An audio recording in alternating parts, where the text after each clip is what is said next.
20 taon ng pagtitiis, tinapos ng isang gintong singsing at isang malupit na kasinungalingan. Habang ako ay nagpapakamatay sa pagod sa ospital, ang asawa ko at biyenan ay palihim na ninanakaw ang aking kinabukasan. Roldan, Doña Felisa, ibinigay ko ang lahat, pero ang itinira ninyo sa akin ay isang hungkag na tahanan.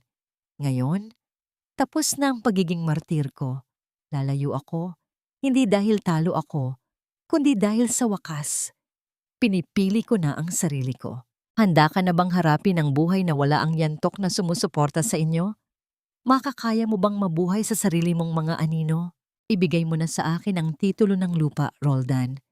Sa paraang ito, kahit anong mangyari, hindi mahahawakan ng yaman mo ang babaeng iyon. Isipin mo na lang, kaninong pera ba ang ginamit ninyo para mailabas ang bago mong sasakyan? Kaninong pirma ang nagligtas sa inyo sa utang? Hindi sa kanya, kundi sa akin. Ang tinig ni Doña Felisa ay parang talim ng balisong na humihiwa sa katahimikan ng hapon. Sa labas ng pinto, nanigas si Nerissa. Hawak niya ang isang supot ng mainit pang bibingka na binili niya sa kanto. Ang paboritong merienda ni Roldan na ipinangako niya rito bago siya pumasok sa 16 na oras na shift sa ospital. Namamanhid ang kanyang mga binti at ang kanyang mga daliri ay nanginginig pa sa pagod mula sa pag-aasikaso ng mga pasyente. Ngunit ang pagod na iyon ay tila biglang napalitan ng isang malamig na kuryenteng gumagapang sa kanyang buong katawan. Dahan-dahan niyang sinilip ang bahagyang nakabukas na pinto ng kanilang sala. Doon, nakita niya ang kanyang asawa, si Roldan, na nakayuko habang iniabot ang isang kulay kayumangging sobre sa kanyang ina. Sa daliri ni Doña Felisa, kumikinang ang isang bagong gintong singsing, isang mamahaling alahas na alam ni Nerissa na katumbas ng 3 buwan niyang sahod bilang nurse. Mami, baka naman magalit si Nerissa kapag nalaman niyang nailipat na sa pangalan ninyo ang bahay. Mahinang sagot ni Roldan. Ang boses ay puno ng pag-aalinlangan pero walang lakas na lumaban. Siya ang halos nagbayad ng monthly amortizations natin sa loob ng 10 taon.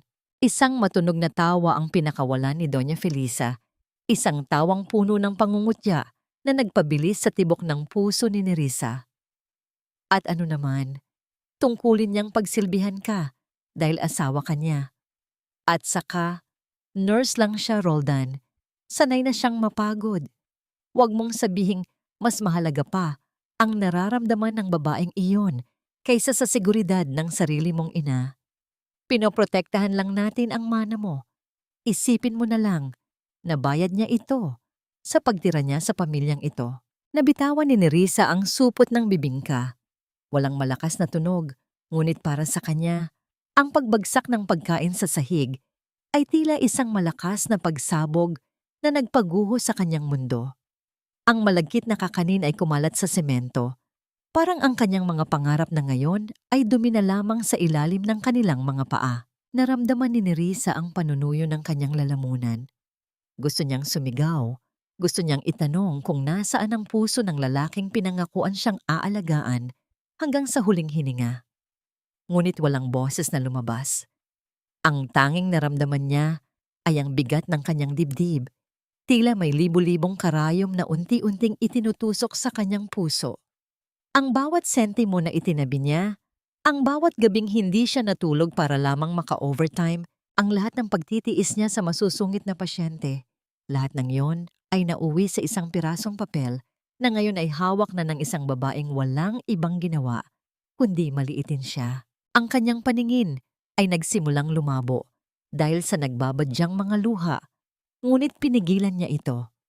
Namumutla ang kanyang mga labi habang nakatingin sa kanyang asawa na ngayon ay nakangiti na rin habang tinitingnan ang singsing sa daliri ng kanyang ina.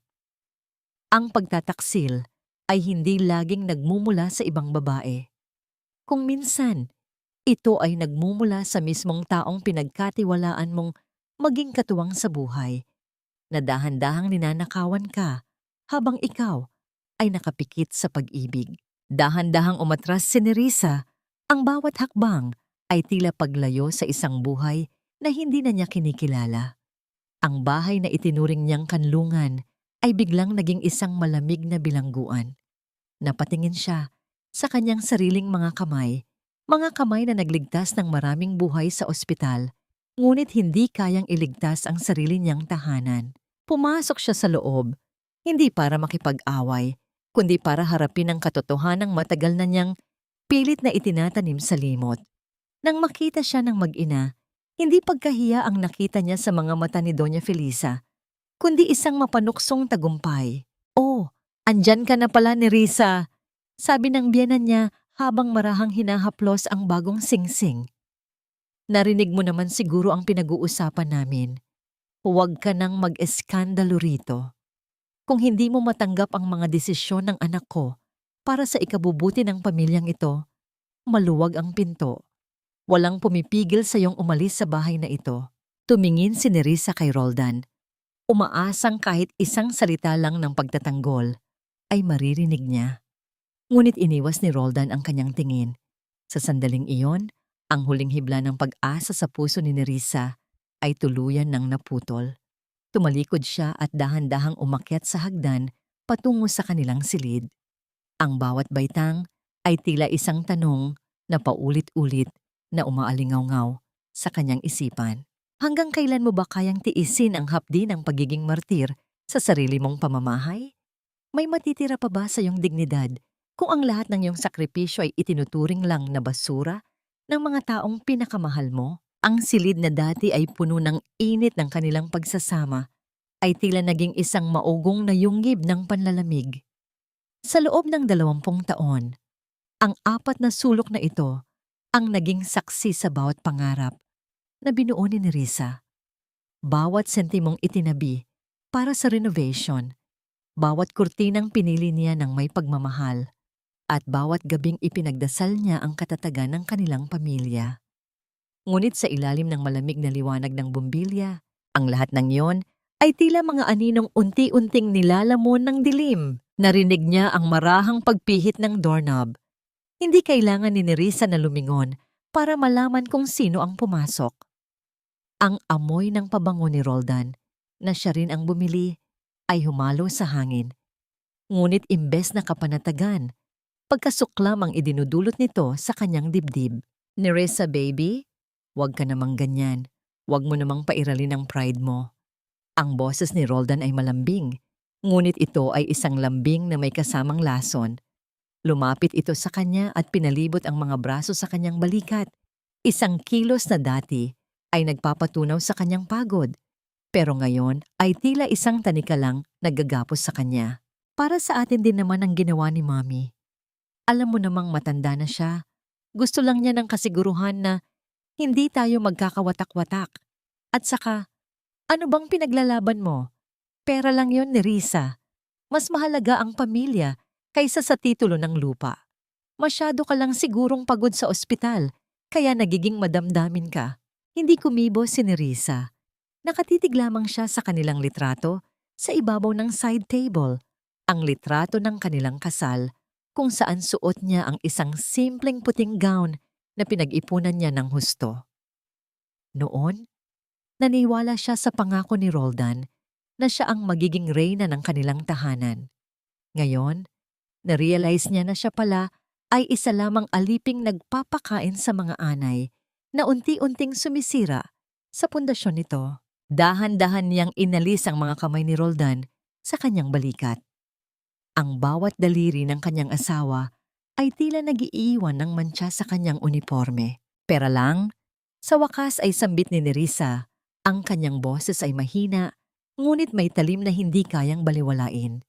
"Roldan, ang perang iyon ay hindi lang basta papel. Iyon ang mga gabing hindi ko nakita, ang paglaki ng anak natin, dahil kailangan kong mag-double shift. Iyon ang mga pagkakataong tiniis ko ang gutom para lang may maibayad tayo sa monthly amortization. Iyon ang dugo at pawis ko, Roldan. At ibinigay mo lang sa nanay mo na para bang kinuha mo lang sa hangin? Hindi ko ibinigay. Iningatan lang namin." Bulyaw ni Roldan. Ang kanyang pasensya ay mabilis na nauubos Ang tunay na kulay ng kanyang kawalang bahala ay lumalabas na. Masyado kang madamot. Lahat na lang ba kailangan sa pangalan mo? Akala ko ba mahal mo ako? Kung mahal mo ako, titiisin mo ang lahat para sa ikatatahimik ng pamilyang ito. Pero hindi eh. Mas mahalaga sa iyo ang titulo kaysa sa amin. Isang mapait na ngiti ang sumilay sa mga labi ni Nerissa. Ito ang sining ng gaslighting na kabisadong-kabisado ni Roldan. Ang baligtarin ang sitwasyon at palabasin na siya ang kontrabida dahil lamang humihingi siya ng katarungan. Sa loob ng maraming taon, naniwala siya sa mga salitang ito. Naniwala siyang siya ang dapat magparaya. Pero ngayong gabi, ang pagod sa kanyang puso ay mas mabigat na kaysa sa pagod ng kanyang katawan. Tumayo si Nerissa at kinuha ang kanyang lumang maleta sa ilalim ng kama. Ang tunog ng paghila ng zipper ay tila isang deklarasyon ng digmaan sa loob ng tahimik na silid. Isa-isa niyang itinupi ang kanyang mga uniforme. Hindi siya kumuha ng maraming gamit. Tanging ang mga mahahalagang dokumento at ilang piraso ng damit ang kanyang isinid. Anong ginagawa mo? Huwag kang mag-inarte, Nerissa. Saan ka pupunta sa ganitong oras? Tanong ni Roldan. Ang kanyang boses ay puno ng kaba na pilit ikinukubli ng galit. Hindi sumagot si Nerissa. Pagkatapos maisara ang maleta, lumapit siya sa dresser. Dahan-dahan niyang hinubad ang kanyang wedding ring. Ang gintong bilog na yon ay dati ay simbolo ng walang hanggang pagmamahal. Ngunit ngayon ay tila isang bakas na lang ng isang malaking pagkakamali. Inilapag niya ito sa ibabaw ng isang pirasong papel na nakita niya sa drawer ni Roldan, ang resibo ng sanglaan para sa singsing ni Doña Felisa. Ang pagkakapatong ng dalawang bagay na yon ay isang masakit na simbolismo ng kanilang pagsasama. Ang kanyang katapatan na itinumbas sa luho ng iba. Habang hinihila ni Nerissa ang kanyang maleta palabas ng silid, biglang tumunog ang kanyang cellphone sa bulsa. Isang tawag mula kay Dr. Arnaiz, ang Chief of Hospital. Hello, Nerissa? Pasensya na sa istorbo sa ganitong oras. Alam kong pagod ka, pero may urgent request mula sa Department of Health. Naghahanap sila ng volunteer nurse para sa isang remote area sa Palawan. Isla de Salvacion. Mahirap ang buhay doon, malayo sa sibilisasyon at walang katiyakan ng seguridad, pero desperado na sila sa medical help. Sa totoo lang, walang gustong tumanggap dahil parang suicide mission ang ituring ito. Naisip kita dahil ikaw ang pinakamatatag na nurse na kilala ko. Napahinto si Nerissa sa tapat ng pintuan. Tahimik niyang tiningnan ang bahay na matagal niyang pinagsilbihan, ngunit sa pagkakataong yon ay ramdam niya ang matinding pagod at bigat ng mga pinagdaanan. Isang mapanganib na misyon? Marahil.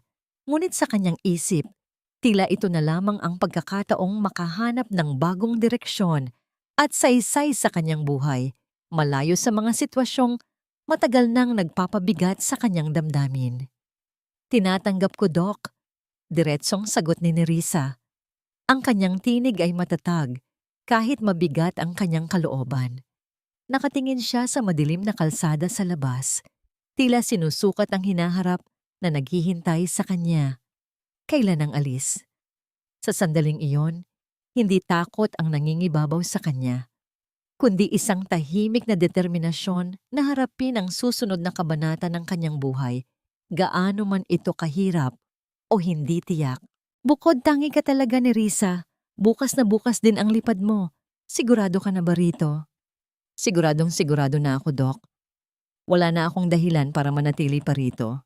Ibinaba niya ang telepono at hindi na nilingon si Roldan na nakatayo sa likuran niya.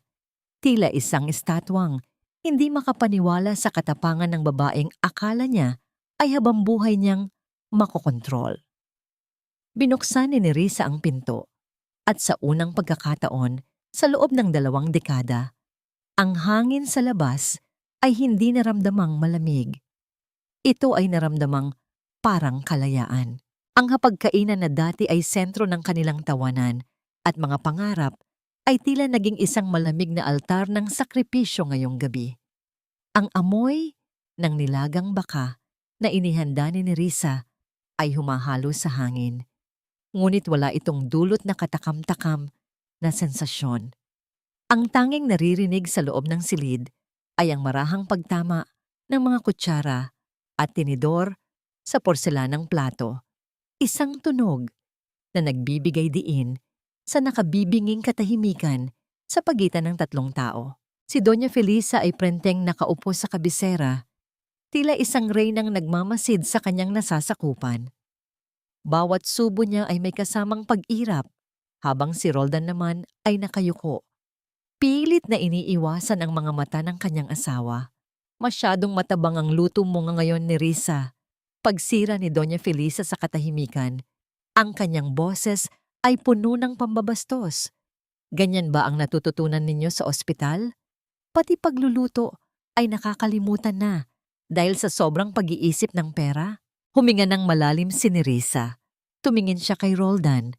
Nagbabakasaling kahit sa huling pagkakataon ay makita niya ang lalaking ipinagtanggol siya noong bago pa lamang silang magkasama.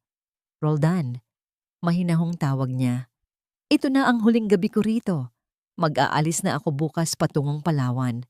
Wala ka ba talagang sasabihin? Napatigil si Roldan sa pagkain.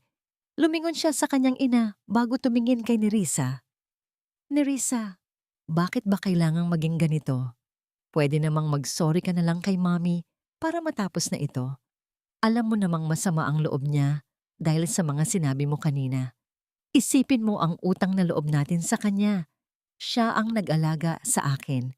Siya ang nagbigay sa atin ng basbas. Isang mapait na tawa ang kumawala sa mga labi ni Nerissa. Isang tunog na puno ng pait at panghihinayang. Utang na loob? Roldan, 20 taon kong ibinigay ang buhay ko sa pamilyang ito. Pinunasan ko ang bawat dumi sa bahay na ito. Binayaran ko ang bawat utang na hindi ko naman ginawa. Kung may utang na loob man dito, hindi ako yon. Padabog na ibinaba ni Doña Felisa ang kanyang kubyertos na lumikha ng isang matalim na tunog sa ibabaw ng mesa. Ang kapal din naman ng mukha mong magsalita ng ganyan. Dapat ka pang magpasalamat dahil tinanggap ka namin sa pamilyang ito. Kahit nurse ka lang, isang hamak na empleyado na walang ibang alam, kundi magsilbi sa ibang tao. Ang pagiging Valdez ay isang pribilehiyo na hindi mo deserve kung ganyan ang ugali mo. Mami, tama na! Mahinang saway ni Roldan, pero hindi ito sapat para patigilin ang matanda. Hindi, Roldan. Hayaan mong malaman ng babaeng ito ang lugar niya. Akala mo ba ay kawalan ka? Maraming babae dyan na mas mayaman at mas masunurin ang handang pumalit sa'yo. Sige, umalis ka. Tingnan natin kung saan ka pupulutin sa islang sinasabi mo. Pagbalik mo rito, baka wala ka na ring madatnang pamilya dahil sa katigasan ng ulo mo. Tumingin si Nerissa sa kanyang asawa, umaasang makikita ang kahit katiting na galit para sa kanya sa mga mata nito. Ngunit ang nakita niya ay kawalan ng pakialam. Si Roldan ay muling nagpatuloy sa pagkain, tila isang batang sunod-sunuran sa bawat kumpas ng kanyang ina. Doon, sa gitna ng hapagkainang iyon, naramdaman ni Nerissa ang huling piraso ng kanyang puso na tuluyang naging abo. Ang lalaking minahal niya ay isa lamang anino, isang taong walang sariling paninindigan. Tumayo si Nerissa ng walang imik. Nilagpasan niya ang mag-ina at pumasok sa kanilang dating silid. Ang bawat hakbang niya ay tila pagpunit sa mga pahina ng kanyang nakaraan. Kinuha niya ang asul na folder na naglalaman ng Voluntary Deployment Form. Ang papel na ito ang magiging pasaporte niya patungo sa isang buhay na walang kasiguruhan, ngunit puno ng kalayaan. Sa ilalim ng madilim na liwanag ng lampara, kinuha niya ang kanyang ballpen. Ang dulo nito ay dumampi sa puting papel at sa isang mabilis na galaw, inukit niya ang kanyang lagda. Ang bawat kurba ng kanyang pangalan ay tila isang sumpa na tinatapos na niya ang pagiging martir. Ang bawat titik ay isang pangako na hinding-hindi na siya muling magiging biktima ng maling pag-ibig. Habang tinutuyo ang tinta, narinig niya ang tawanan ni Roldan at Doña Felisa mula sa baba. Tila ipinagdiriwang ang kanyang pagkatalo. Hindi nila alam na sa sandaling iyon, si Nerissa ang tunay na nagwagi. Inayos niya ang kanyang maleta at inilagay ang pinirmahang form sa ibabaw ng kanyang mga damit. Isang huling sulyap sa salamin ang kanyang ginawa. Ang mga mata niya ay hindi na puno ng luha. Ang mga ito ay puno na ng isang mapanganib na uri ng katahimikan. Ang katahimikan ng isang taong wala nang natitira, kundi ang kanyang sarili. Lumabas siya ng silid at dumaan sa likurang pinto. Hindi na nagabalang magpaalam. Habang naglalakad siya sa madilim na kalsada, dala ang kanyang maleta, naramdaman niya ang isang kakaibang panginginig sa kanyang bulsa. Kinuha niya ang kanyang cellphone at nakita ang isang mensahe mula sa isang hindi kilalang numero. Huwag kang tumuloy sa Isla de Salvacion, Nerissa. May mga bagay doon na hindi mo pa alam. Ang islang iyon ay hindi lugar para sa mga naghahanap ng kapayapaan. Ito ay lugar para sa mga taong gustong mawala ng tuluyan. Napatigil si Nerissa sa ilalim ng poste ng ilaw.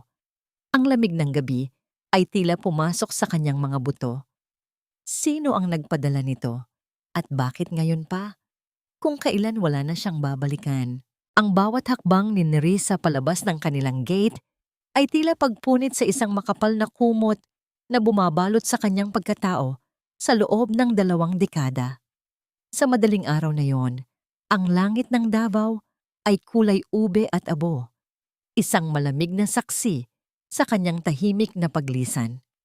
Walang hatid na kaway, walang luhang pabaon mula sa asawang mahimbing pang natutulog. Marahil ay nananaginip pa rin ng mga gintong alahas para sa kanyang ina. Habang hinihila ni Nerissa ang kanyang maleta sa semento, ang bawat pag-ikot ng gulong nito ay tila isang tibok ng pusong pilit na bumabangon mula sa pagkakadapa. Sumakay siya sa taxi nang hindi lumilingon. Alam niyang kapag lumingon siya, baka makita niya ang mga anino ng mga taon na sinayang niya sa pag-asang magbabago ang lahat. Ngunit ang kalsada ay diretso, at ang tanging patutunguhan niya ay ang landas na siya mismo ang pumili. Ang paglalakbay patungong Palawan ay isang mahabang serye ng mga paghihintay at pagod.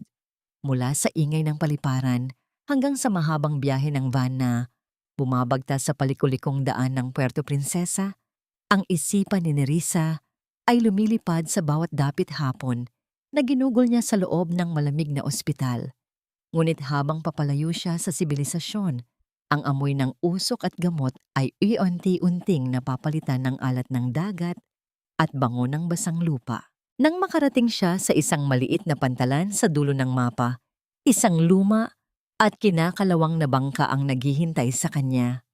Ang tubig dagat ay tila isang malawak na salamin na nagpapakita ng kalakhan ng mundo na ipinagkait niya sa kanyang sarili. Habang sumasayaw ang bangka sa ibabaw ng mga alon, naramdaman ni Nerissa ang dampi ng hanging dagat sa kanyang mukha. Ito ay isang uri ng haplos na hindi kailanman naibigay ni Roldan. Isang haplos na hindi humihingi ng kapalit.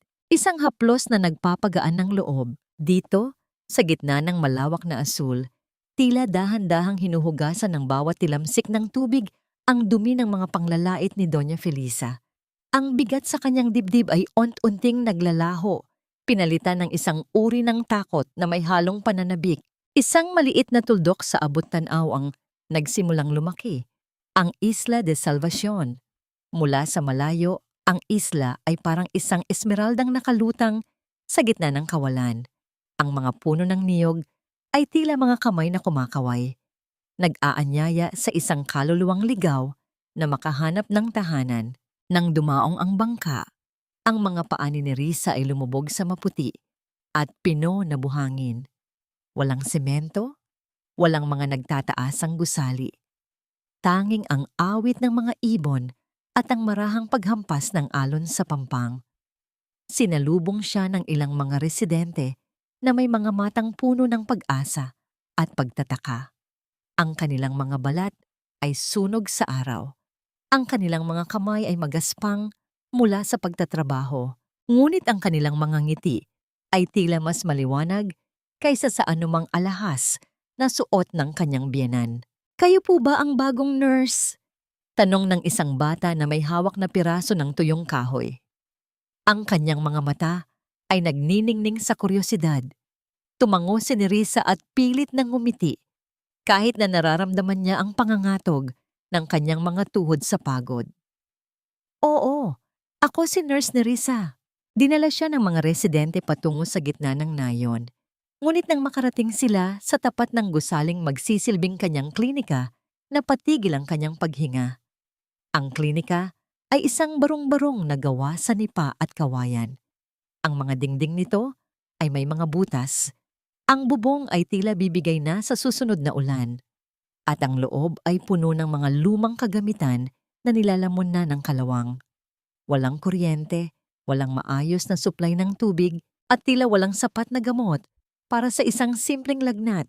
Lumingon si Nerissa sa paligid. Ang mga tao ay nakatingin sa kanya, tila naghihintay ng isang himala mula sa isang babaeng ang tanging dala ay isang maleta at isang pusong sugatan. Naalala niya ang mensahe sa kanyang cellphone, ang babala na ang islang ito ay hindi para sa kapayapaan, kundi para sa mga taong gustong mawala ng tuluyan. Sa loob ng klinika, sa gitna ng alikabok at katahimikan, nakita niya ang isang matandang lalaki na nakaupo sa isang sulok. Ang kanyang buhok ay kasing puti ng bulan ng dagat at ang kanyang mga mata ay tila nakakakita sa kaibuturan ng kaluluwa ni Nerissa. Ito si Lolo Ben. Hindi siya kumikilos. Tanging ang kanyang malalim na paghinga ang maririnig. Nurse! Ang boses ng matanda ay parang isang kalansing ng mga tuyong dahon. Akala mo ba ay ikaw ang magliligtas sa amin?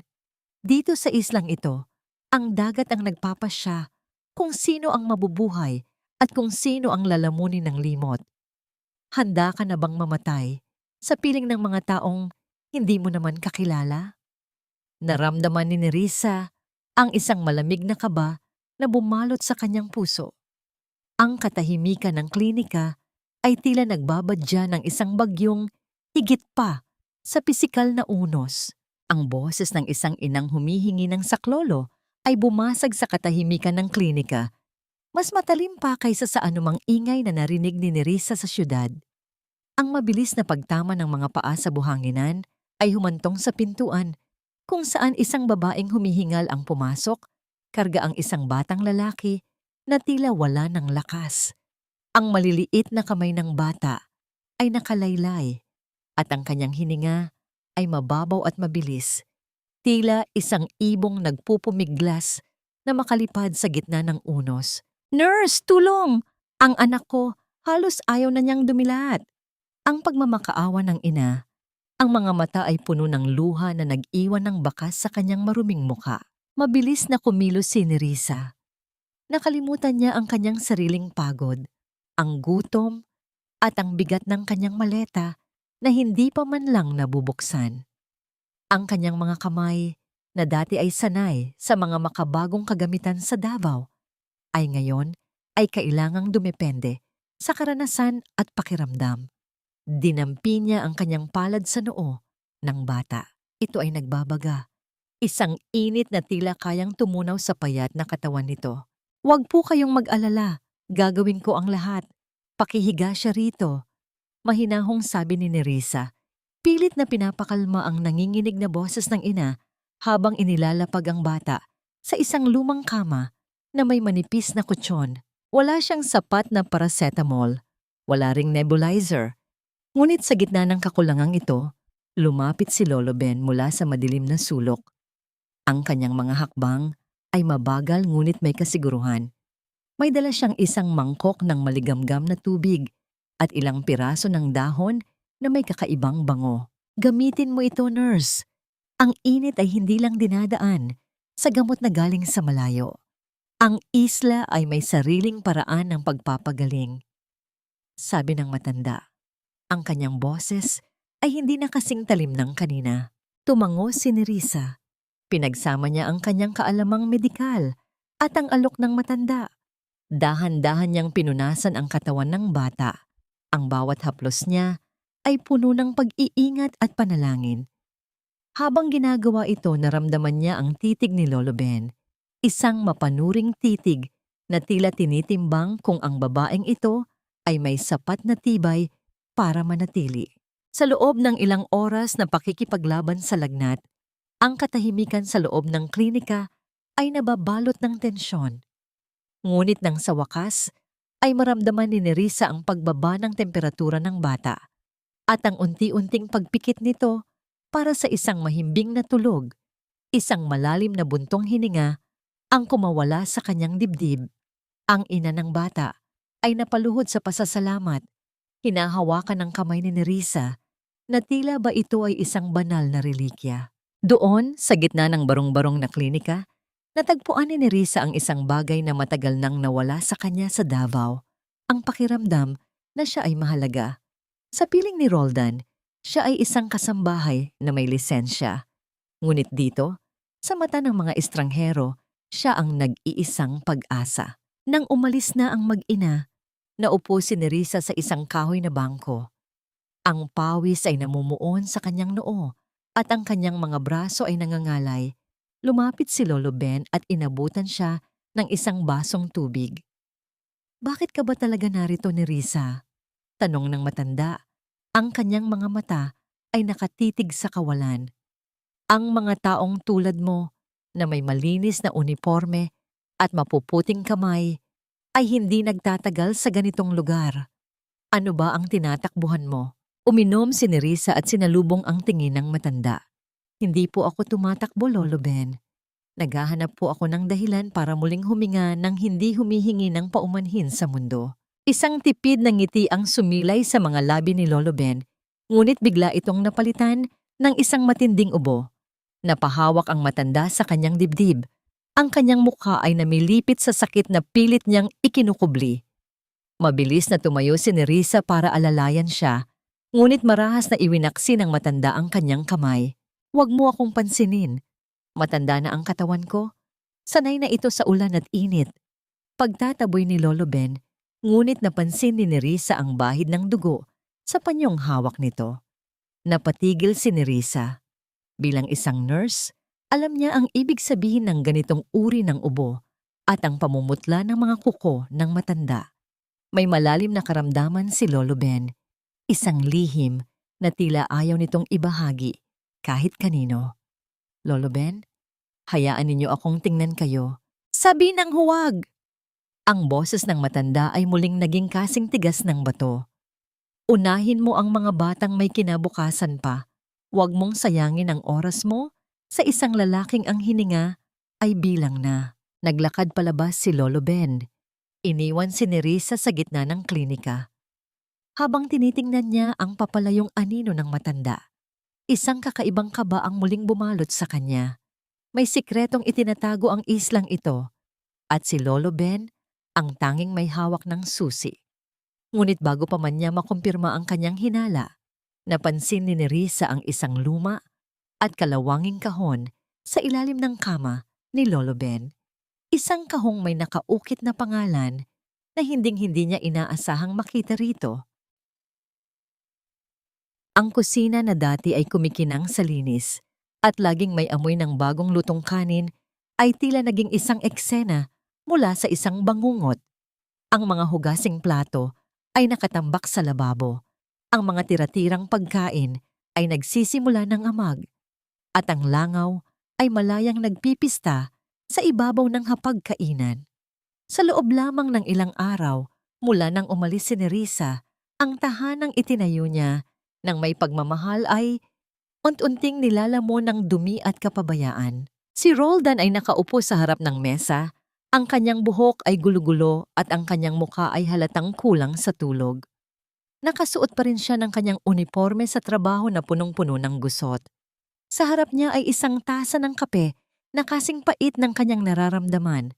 "Mami, nasaan na ba ang mga malilinis kong medyas? Kanina ko pa hinahanap sa drawer pero wala akong makita." Sigaw ni Roldan. Ang boses ay puno ng pagkayamot, na tila ba ang buong mundo ang may kasalanan sa kanyang kawalan ng diskarte. Lumabas si Doña Felisa mula sa kanyang silid, nakasuot ng kanyang mamahaling robe, ngunit ang kanyang mukha ay puno ng pagkairita. Huwag mo akong sigawan, Roldan. Hindi ako ang katulong mo.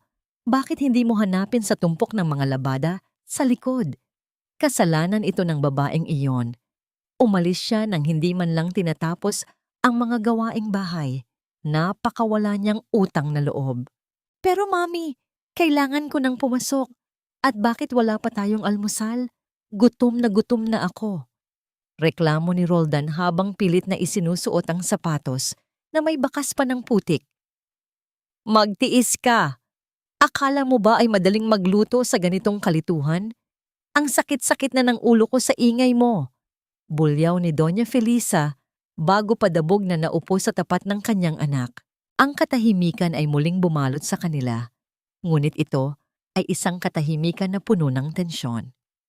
Sa gitna ng kanilang pag-aaway, isang marangkalansing ng gate ang narinig mula sa labas.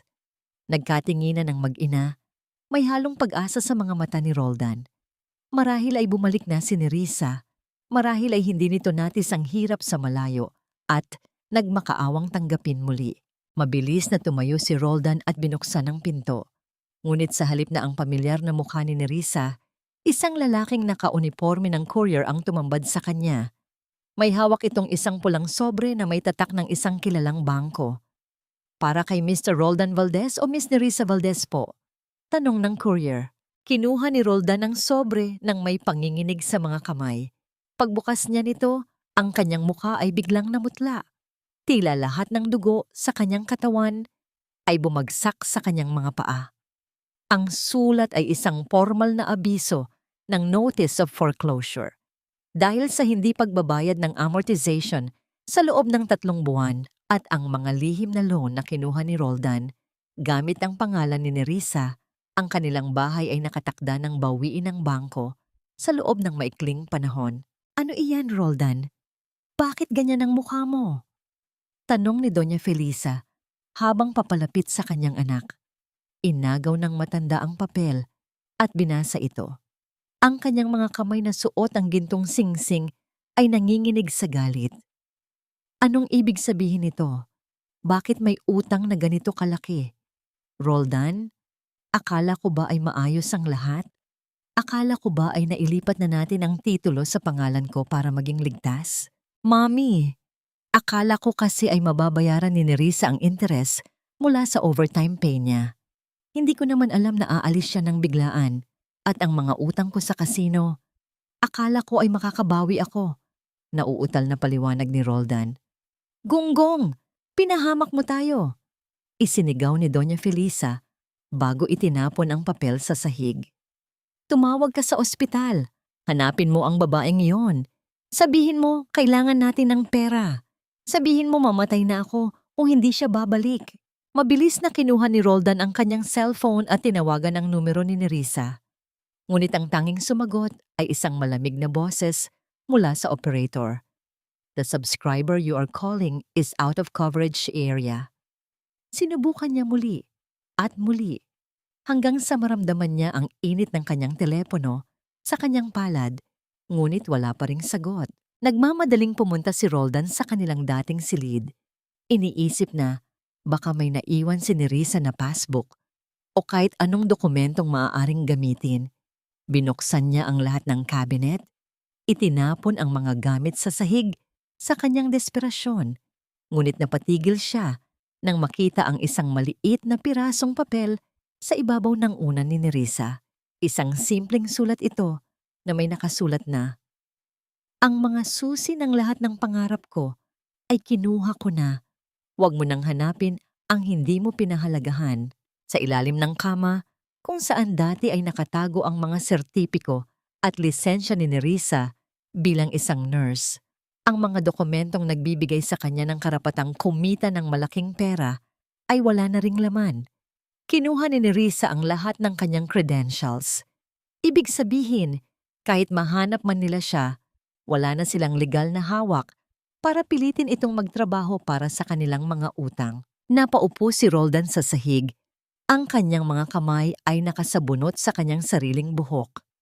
Ang katotohanan ay unti-unting lumulubog sa kanyang isipan. Hindi lamang asawa ang nawala sa kanya. Nawala ang kanyang bangko, ang kanyang tagalinis, ang kanyang tagapagligtas. At sa labas, ang araw ay patuloy na sumisikat. Tila pinagtatawanan ang gumuho niyang kaharian. Ang paglubog ng araw sa Isla de Salvacion ay tila isang obra maestra ng kalikasan na ipininta sa kulay ng ginto, kahel, at lila. Habang nakaupo si Nerissa sa isang malaking tipak ng bato sa dalampasigan, ang marahang paghampas ng ngalon sa kanyang mga paa ay nagsisilbing musika na nagpapakalma sa kanyang isipan. Dito, malayo sa ingay ng Davao at sa nakakasakal na amoy ng ospital, natututunan niyang muling makinig sa sarili niyang hininga. Ngunit ang kapayapaang ito ay tila binubulabog ng paulit-ulit na panginginig ng kanyang cellphone sa loob ng kanyang bulsa. Ang bawat pagyanig ng kagamitang yon ay tila isang makulit na insektong nagpapaalala sa kanya ng mundong iniwan niya. Kinuha niya ang telepono at tiningnan ang screen. 114 na hindi nasagot na tawag. Daan-daang mga mensahe mula kay Roldan na punong-puno ng mga salitang dati ay nagpapatunaw sa kanyang puso, pero ngayon ay tila mga tuyong dahon na lamang na nililipad ng hangin. Binasa niya ang isa sa mga huling mensahe. Nerissa, please maawa ka. Mamatay na si Mami sa sobrang stress. Ang bahay natin, kukunin na ng bangko. Hindi ko na alam ang gagawin ko. Bumalik ka na. Kahit para sa akin na lang. Hindi ko kayang mabuhay nang wala ka. Isang mapait na buntong hininga ang kumawala sa mga labi ni Nerissa. Ang salitang maawa ay tila naging isang armas na ginagamit laban sa kanya sa loob ng maraming taon. Maawa sa biyenan, maawa sa asawa, maawa sa pamilya. Ngunit kailanman ay walang nagtanong kung sino ang maawa sa kanya. Sa isang pagkakataon, muling tumunog ang telepono. Sa halip na patayin ito, pinindot ni Nerissa ang pindutan para sagutin ang tawag. Nais niyang marinig ang boses na yon sa huling pagkakataon, hindi dahil sa pangungulila, kundi upang kumpirmahin sa kanyang sarili na wala na siyang nararamdaman. Nerissa, salamat sa Diyos! Sumagot ka rin! Ang boses ni Roldan ay nanginginig, puno ng desperasyon. Nasaan ka ba? Pupuntahan kita. Kahit saan ka man, susunduin kita. Sorry sa lahat. Magbabago na ako. Pangako.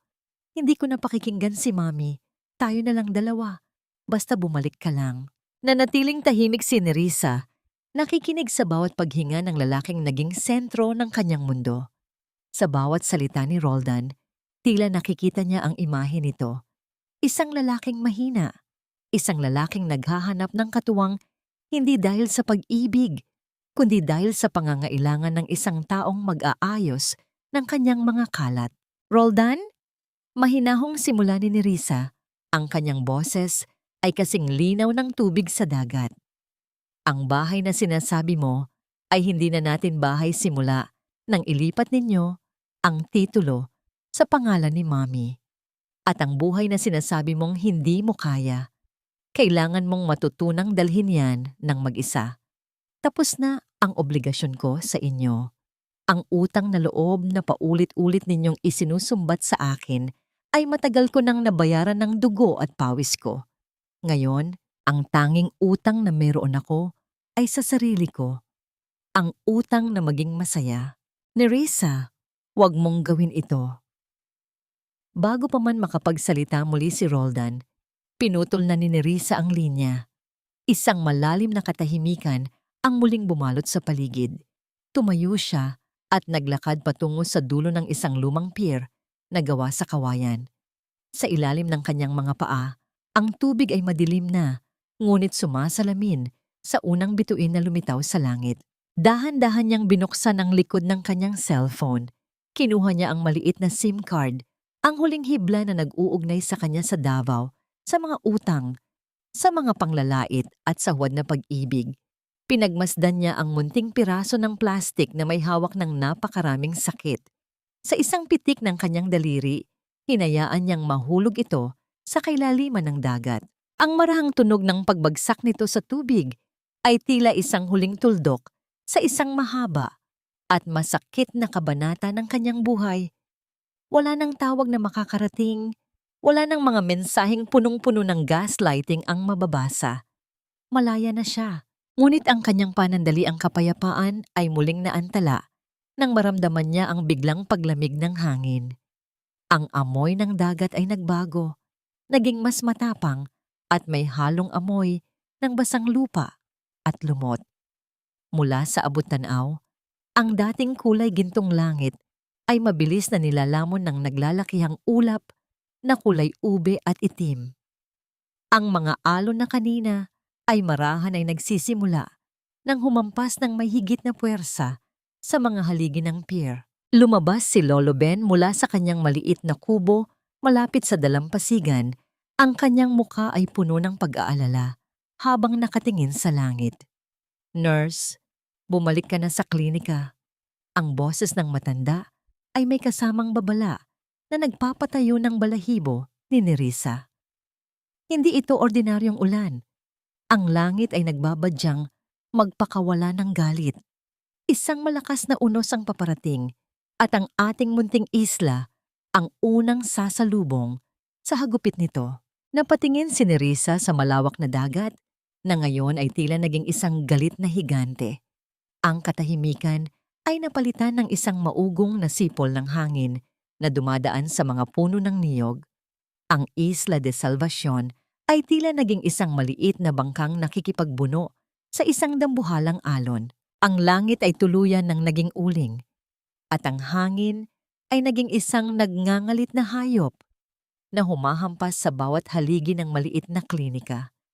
Ang mga dingding na kawayan ay umuungol, tila nagrereklamo sa bigat ng hanging pilit silang binubuwag. Sa loob, ang tanging liwanag ay ang munting kislap ng isang lampara na pilit pinananatiling buhay ni Lolo Ben, habang ang bawat patak ng ulan sa bubong ay parang libu-libong maliliit na martilyo na walang tigil sa pagpukpok. Sa gitna ng kaguluhan ng kalikasan, isang mas matinding laban ang nagaganap sa loob ng barong-barong. Si Elena, isa sa mga kabataang ina sa isla, ay nakahiga sa manipis na kutsyon. Ang kanyang mukha ay basang-basa ng pawis at luha. Ang kanyang mga daliri ay mahigpit na nakakapit sa gilid ng kama. Ang kanyang mga kuko ay tila ba gustong bumaon sa kahoy sa tuwing darating ang matinding sakit ng panganganak. "Nurse, hindi ko na kaya. Parang pinipilas ang katawan ko." Ang boses ni Elena ay halos pabulong na lamang dahil sa sobrang pagod, humahalo sa ingay ng bagyo sa labas. Hinawakan ni Nerissa ang malamig na kamay ni Elena. Sa kabila ng kaba sa kanyang dibdib, ang kanyang mukha ay nanatiling kalmado, isang katangiang hinubog ng maraming taon sa emergency room. Ngunit dito, walang monitor na titingnan, walang kuryente para sa mga kagamitan, at tila ba ang buong mundo ay nakikipagsabwatan para pigilan ang pagdating ng isang bagong buhay. Huminga ka ng malalim, Elena. Tingnan mo ako. Nandito ako. Hindi kita iiwan. Ang boses ni Nerissa ay matatag, tila isang angkla sa gitna ng malakas na alon. Kailangang maging matapang ka para sa baby mo. Konti na lang. Makikita mo na siya. Lumingon si Nerissa kay Lolo Ben, na ngayon ay maingat na naglalagay ng mga balde sa mga bahaging tumutulo ang bubong. "Lolo, kailangan ko ng mas maraming mainit na tubig at malilinis na tela. At pakidala ang lampara dito sa tabi ko. Kailangang makita ko ng maayos ang ginagawa ko." Mabilis na kumilos ang matanda. Ang kanyang mga hakbang ay may kasiguruhan sa kabila ng pagyanig ng sahig. Habang ang bawat pagkulog ay tila nagpapakatal sa buong isla, si Nerissa ay nakatuon lamang sa kanyang pasyente. Ang kanyang mga kamay, na dati ay sanay sa mga dekalidad na surgical gloves, ay ngayon ay gumagamit ng mga simpleng kagamitan na nilinis niya ng maigi sa ilalim ng apoy. Ang tensyon sa loob ng klinika ay tila mas lalong uminit nang ang isang malakas na bugso ng hangin ay pilit na binuksan ng pinto.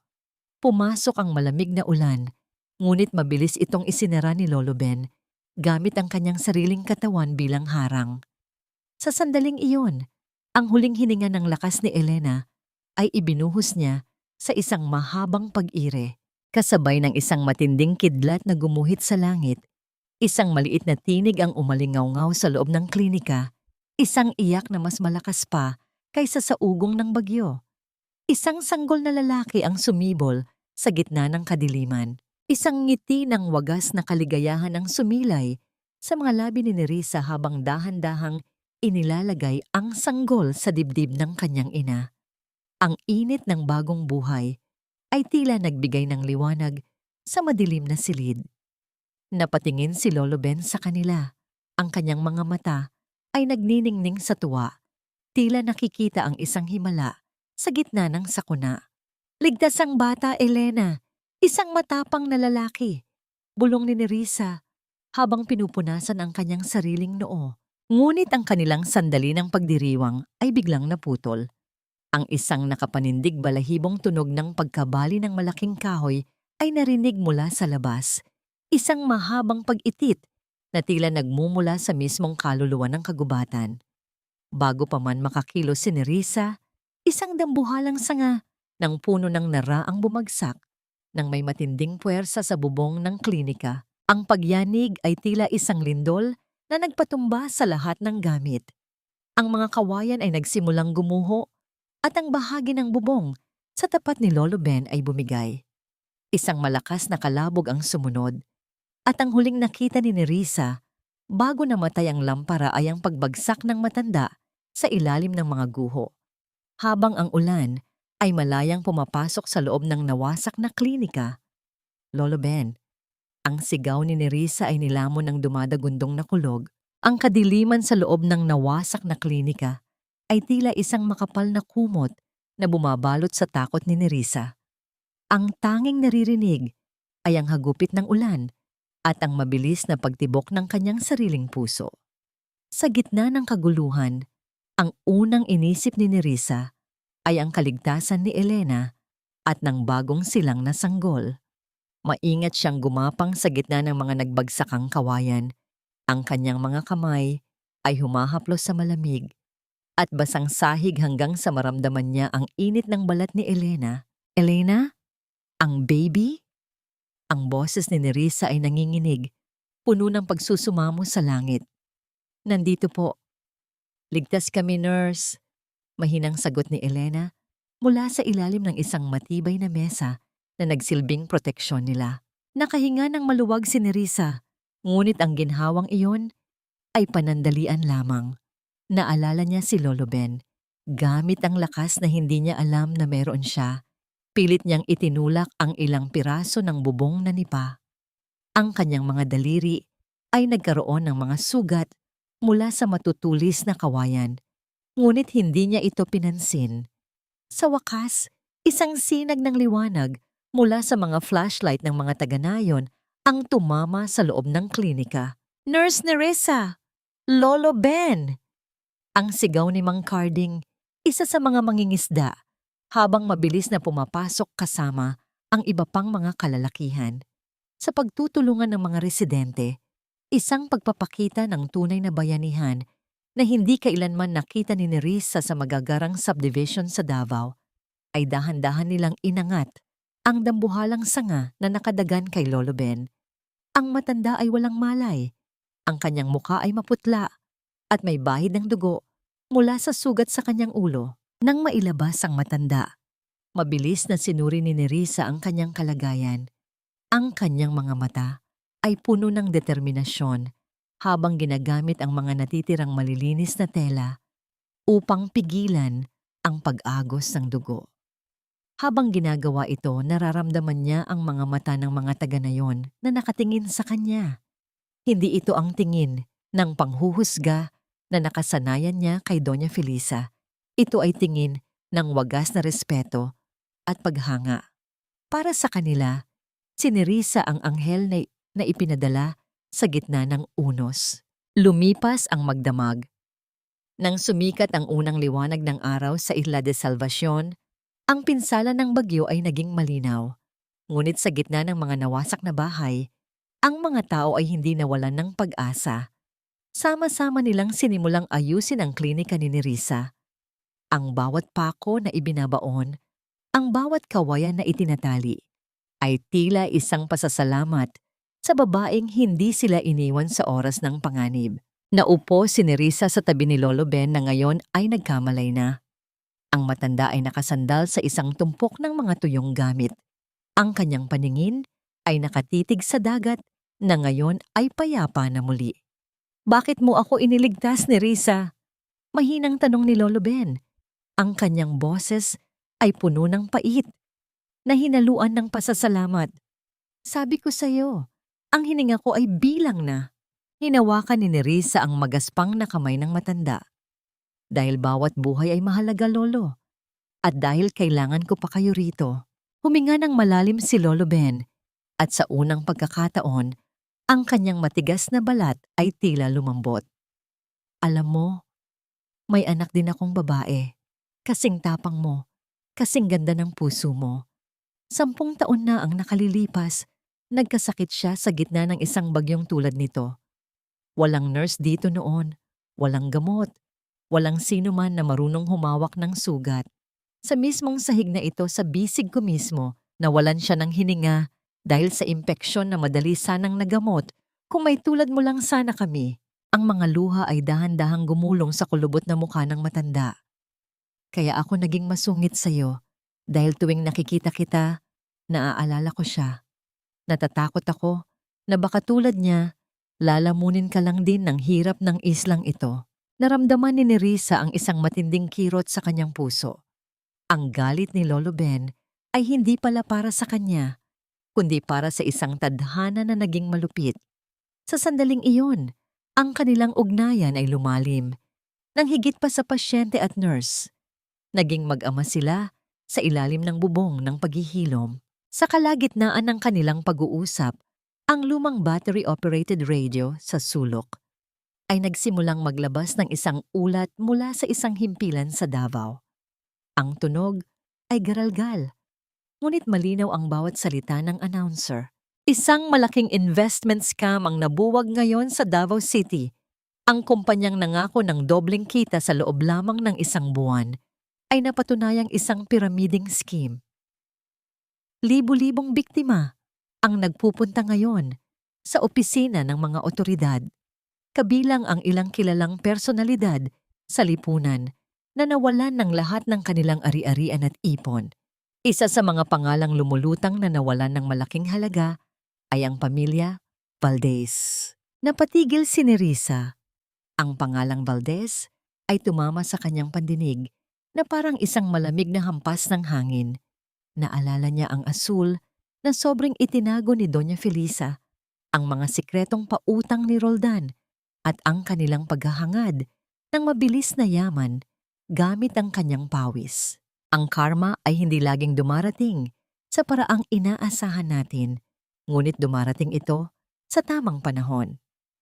Habang si Nerissa ay napapaligiran ng pagmamahal ng isang komunidad na wala mang pera, ay mayaman naman sa malasakit, ang mga taong nang maliit sa kanya ay unti-unting nalulunod sa sarili nilang kasakiman.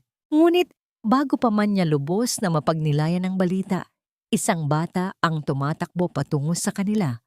Humihingal at may dalang isang lumang bote na nakuha mula sa dalampasigan pagkatapos ng bagyo. "Nurse Nerissa, Lolo Ben, tingnan ninyo po ang nakita ko sa pampang," sigaw ng bata. Sa loob ng bote ay may isang liham na tila matagal nang nababad sa tubig, ngunit ang tinta ay nababasa pa rin. Pagbukas ni Nerissa sa papel, ang kanyang puso ay tila tumigil sa pagtibok. Ang sulat ay hindi para sa kahit kanino. Ito ay isang huling hiling mula sa anak ni Lolo Ben. At may binabanggit itong isang pangalan na magpapatunay na ang pagkakaroon ni Nerissa sa islang ito ay hindi lamang isang aksidente ng tadhana. Ang marangyang sala na dati ay puno ng pagmamayabang at halimuyak ng mga mamahaling pabango ay tila naging isang piitan ng kawalang pag-asa. Ang mga kurtinang gawa sa pelus ay nakahawi, hinahayaan ng malupit na sikat ng araw na itambad ang bawat alikabok at dumi sa sahig na hindi na nalinisan mula nang umalis si Nerissa. Sa gitna ng kaguluhan, si Doña Felisa ay nakaupo sa kanyang paboritong silya, ngunit wala na rito ang tindig ng isang reyna. Ang kanyang mga kamay ay mahigpit na nakakapit sa isang piraso ng papel. Ang kanyang mga kuko ay tila ibinabaon sa kanyang sariling balat. Hindi ito maaari. Hindi pwedeng mawala ang lahat. Ang boses ni Doña Felisa ay isang basag na bulong, malayo sa matitinis na utos na dati ay umaalingaw-ngaw sa buong bahay. Ang lahat ng pera, ang bawat sentimo na kinuha natin sa bahay na ito, lahat ay ibinigay ko sa kumpanyang iyon. Sabi nila, dodoble ang pera sa loob ng isang buwan. Si Roldan ay nakatayo sa harap ng bintana. Ang kanyang mga braso ay nakahalukip-kip habang pinapanood ang isang itim na sasakyang dahan-dahang humihinto sa tapat ng kanilang gate. Sinabihan kita, Mami. Sinabihan kita na mag-ingat tayo. Pero pinilit mo akong kunin ang lahat ng ipon ni Nerissa, pati ang pondong para sana sa insurance ng bata para lang may maipuhunan ka sa scam na yon. Huwag mo akong sisihin, Roldan. Bulyaw ng matanda, ang kanyang mukha ay namumula sa galit at takot. Ginawa ko yon para sa'yo, para hindi na tayo umasa sa kakarampot na sahod ng nurse na yon. Gusto ko lang na maging kasing pantay tayo ng mga dati nating kaibigan na ngayon ay tinatalikuran na tayo. Anong pantay, Mami? Ang tawa ni Roldan ay puno ng pait. Tingnan mo ang paligid mo. Wala na tayong kuryente. Ang tubig natin ay mapuputulan na rin. At ang tanging dahilan kung bakit may kinakain tayo ay dahil sa mga huling barya na nakita ko sa bulsa ng lumang jacket ni Nerissa.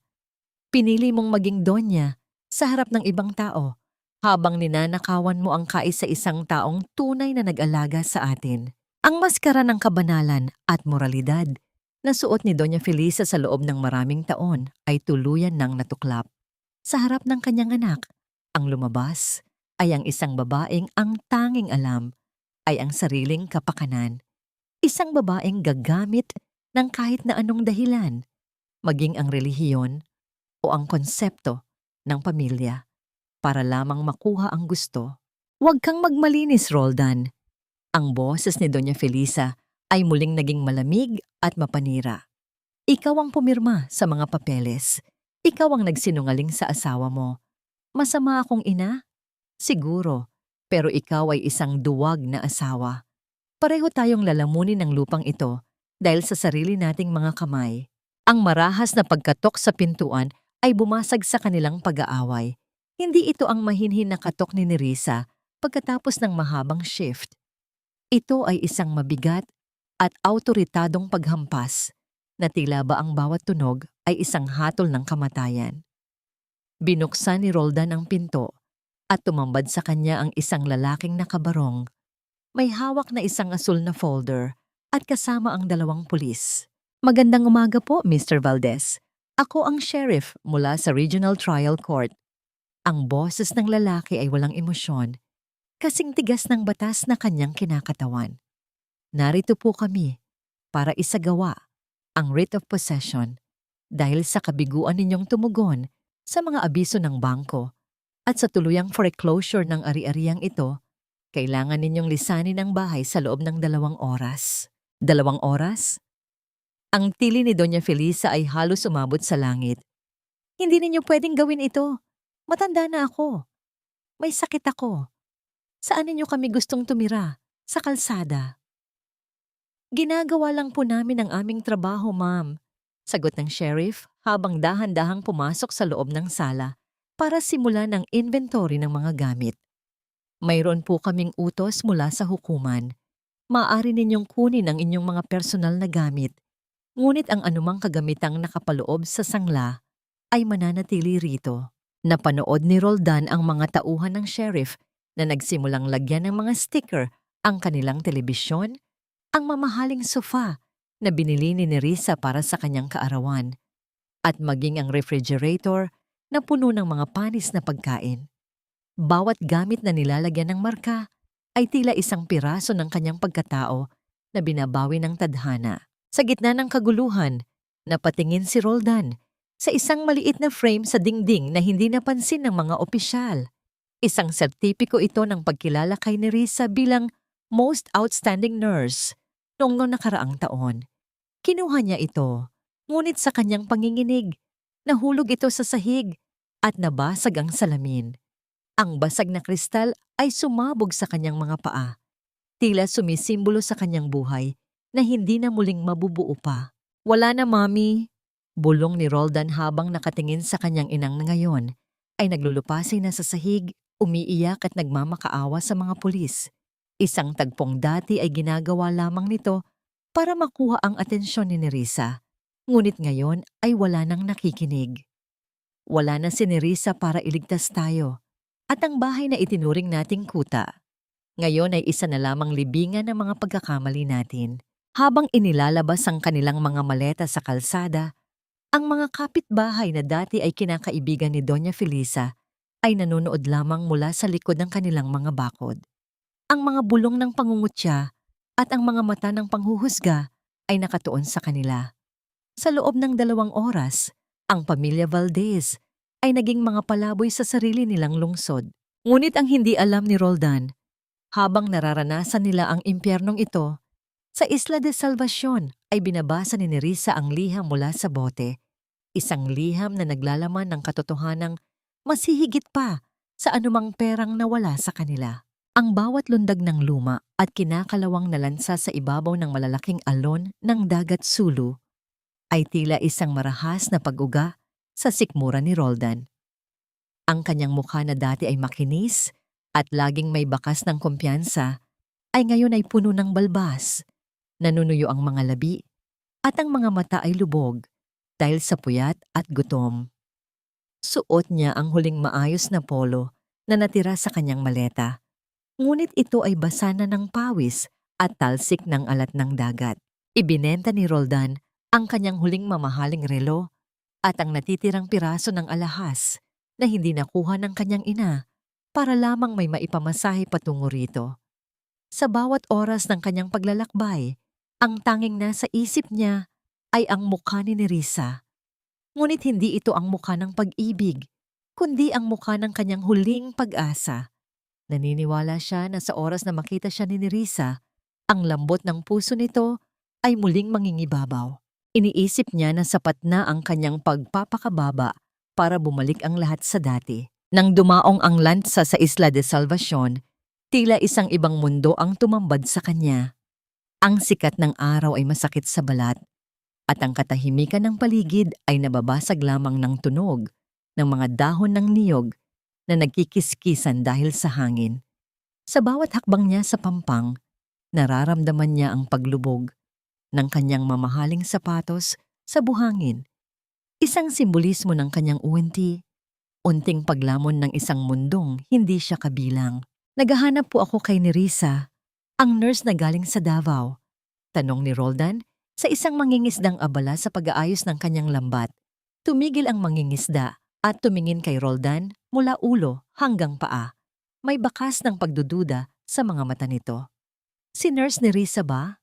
Ang anghel ng aming isla? Doon po siya sa klinika sa itaas ng burol. Pero baka abala siya. Maraming pasyenteng naghihintay sa kanya. Ang salitang anghel at respeto na narinig niya ay tila isang sampal sa ego ni Roldan. Sa Davao, si Nerissa ay tila isang anino lamang na sumusunod sa bawat utos niya at ng kanyang ina. Ngunit dito, ang kanyang asawa ay isang reynang iginagalang ng lahat. Dahan-dahang umakyat si Roldan sa burol. Habang papalapit siya sa klinika, narinig niya ang tunog ng tawanan ng mga bata at ang marahang boses ng isang babaeng nagpapaliwanag. Nagtago siya sa likod ng isang malaking puno ng mangga para mag-obserba. Doon niya nakita si Nerissa. Nakatayo si Nerissa sa gitna ng isang maliit na hardin sa harap ng klinika. Hindi na siya nakasuot ng kanyang puting uniforme na laging may bakas ng pagod. Ngayon, suot niya ay isang simpleng bestidong bulaklakin. Ang kanyang buhok ay nakatali ng maayos at ang kanyang mukha ay walang bakas ng makeup, ngunit kumikinang ito sa ilalim ng araw. May hawak siyang isang maliit na bata at ang kanyang tawa, isang tunog na hindi narinig ni Roldan sa loob ng maraming taon, ay tila isang himig na nagbibigay ng buhay sa paligid. Napatigil si Roldan. Sa loob ng 20 taon ng kanilang pagsasama, hindi niya naalala na nakita si Nerissa na ganito kasaya.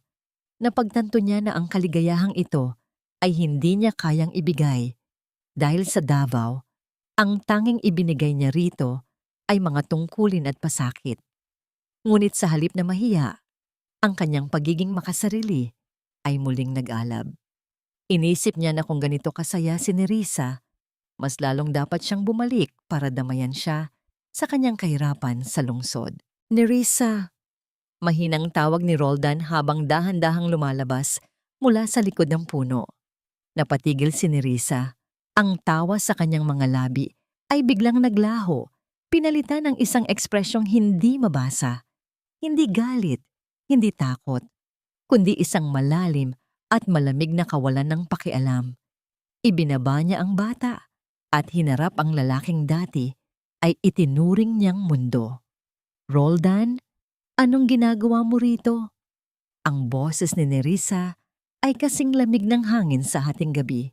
Nerissa, baby, sa wakas nahanap din kita. Mabilis na lumapit si Roldan.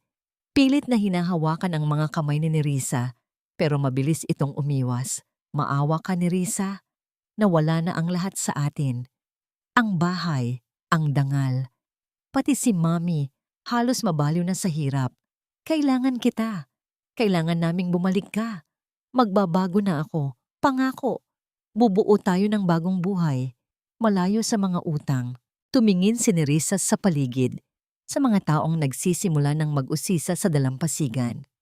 Roldan, ang bagong buhay na sinasabi mo ay narito na. Nakikita mo ba ang mga taong yon? Sila ang pamilya ko ngayon. Sila ang nagturo sa akin na hindi kailangang maging martir para mahalin. Pero asawa kita. May karapatan ako sa'yo. Sigaw ni Roldan. Ang kanyang desperasyon ay nauuwi na sa pananakot. Hindi mo ako pwedeng iwan ng ganito lang. Pagkatapos ng lahat ng ginawa namin para sa'yo, isang mapait na ngiti ang sumilay sa mga labi ni Nerissa. Pagkatapos ng lahat ng ginawa ninyo laban sa akin, Roldan, huwag mong baligtarin ang mundo. Sa sandaling iyon, lumabas si Lolo Ben mula sa loob ng klinika. Hawak ang isang matalim na itak na ginagamit sa paglilinis ng bakuran. Ang kanyang mga mata ay nakatitig ng matalim kay Roldan, tila isang tigre na handang protektahan ang kanyang anak. Nurse Nerissa, may problema ba rito? Tanong ng matanda. Ang kanyang boses ay tila isang babala mula sa kailaliman ng lupa. Napatingin si Roldan sa matanda. Pagkatapos ay muling lumingon kay Nerissa. Sino ito? Ito ba ang dahilan kung bakit ayaw mo nang bumalik? Pinagpalit mo ako sa isang matanda sa islang ito? Bago pa makasagot si Nerissa, isang mabilis na hakbang ang ginawa ni Roldan para hawakan ang braso ni Nerissa ng mahigpit. Sasama ka sa akin, sa ayaw mo at sa gusto. Ngunit hindi na tuloy ang balak ni Roldan. Isang malakas na hampas ng hangin ang tila sumabay sa paggalaw ni Nerissa nang mabilis niyang bawiin ang kanyang kamay at itulak si Roldan nang may lakas na nanggagaling sa mga taon ng pang-aapi. Huwag mo akong hahawakan, Roldan. Ang boses ni Nerissa ay umalingaw-ngaw sa buong dalampasigan. Hindi na ako ang babaeng kilala mo. At bago ka magmakaawa para sa bahay ninyo, basahin mo muna ito. Inabot ni Nerissa ang isang lukot na papel, ang liham mula sa bote na nakuha niya.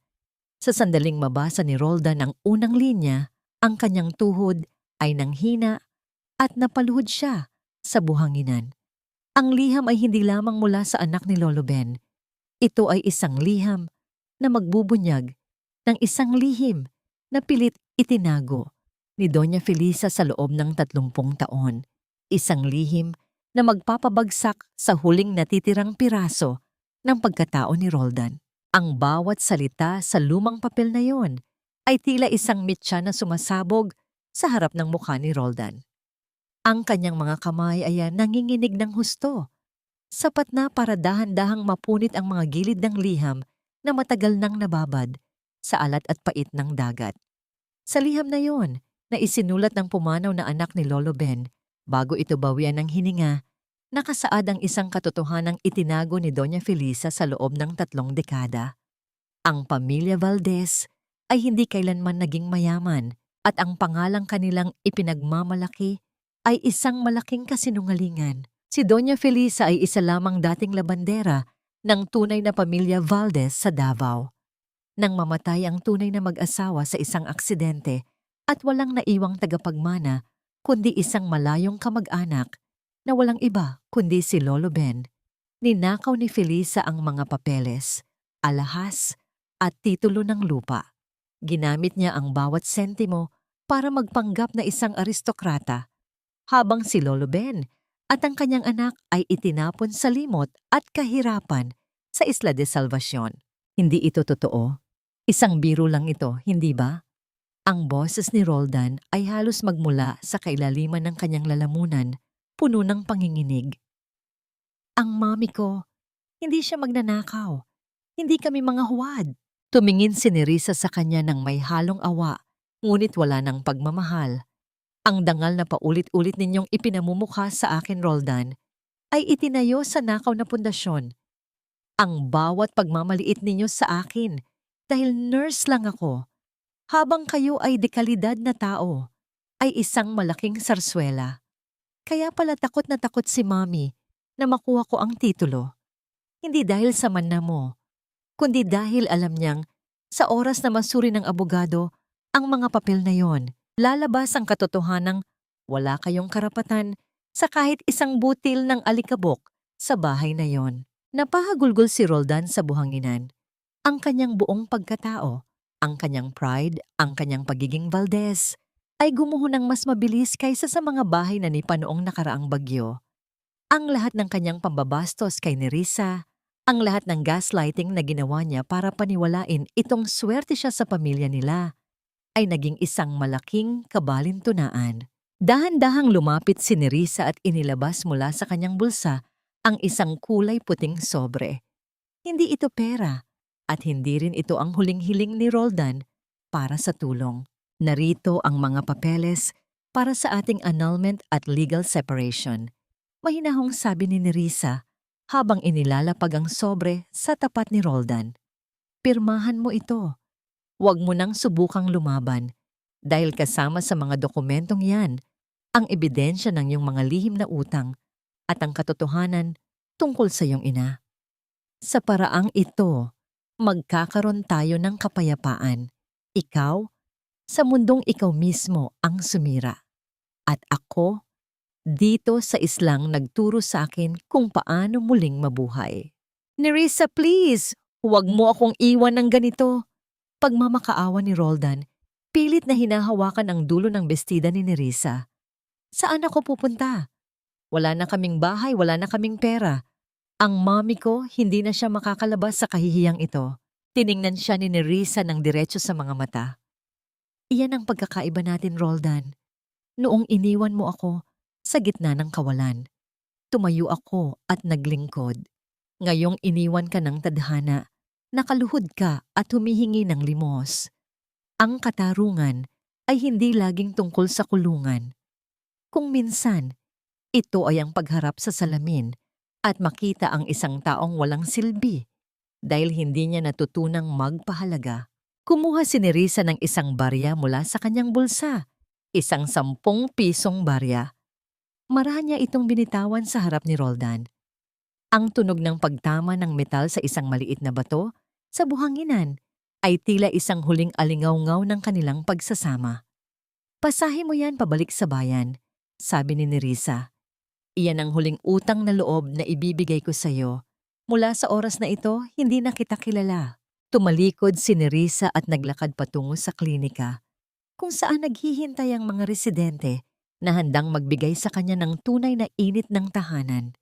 Si Lolo Ben ay nakatayo sa pintuan, ang kanyang mukha ay puno ng kapayapaan.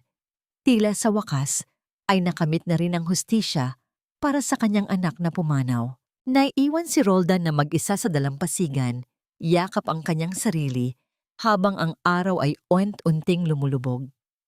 Ang lansa ay humuhudyat na sa pag-alis. Ang maugong na tunog nito ay tila isang babala na wala nang babalikan.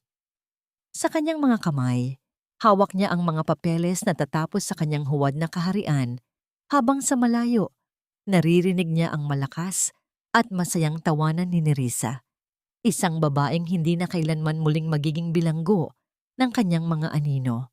Ngunit habang papaalis ang lansa, isang matanda sa gilid ng pantalan ang may hawak na radyo. Isang bagong balita ang pumapailan lang. Isang matandang babae ang natagpuang nawawalan ng malay sa isang terminal sa Davao. May hawak na huwad na titulo ng lupa at pilit na sumisigaw ng pangalan ng kanyang anak.